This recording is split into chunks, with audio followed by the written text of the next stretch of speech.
মেয়রকে সামনে পেয়ে নিজেদের অসুবিধার কথা জানালেন স্থানীয় বাসিন্দারা। আসানসোল পৌর নিগমের জামুরিয়া 7 নম্বর ওয়ার্ডের সার্থকপুর গ্রামে একটি রক্তদান শিবিরের আয়োজন করা হয়েছিল। সেখানে বিশেষ অতিথি হিসেবে আসানসোল মিউনিসিপ্যাল কর্পোরেশনের মেয়র বিধান উপাধ্যায়কে আমন্ত্রণ জানানো হয়েছিল।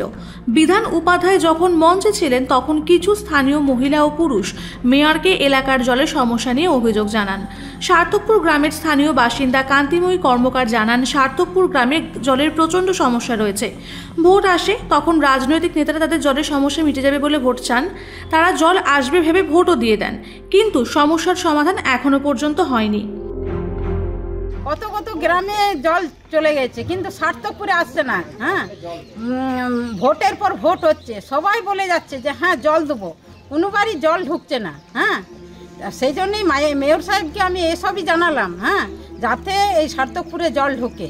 कि यहाँ गांव में जैसे पानी नहीं है, पानी तो हम लोग कॉर्पोरेशन से टैंकर से देते हैं। यहाँ पानी का बंदोबस्त आज नहीं, मैंने पहले एकदम 50 साल पहले से है। तो हम लोग पाइपलाइन का हमारा सीएम और हमारा दीदी का निर्देश पर हम लोग बना रहे हैं। जल्दी हम लोग पानी देंगे।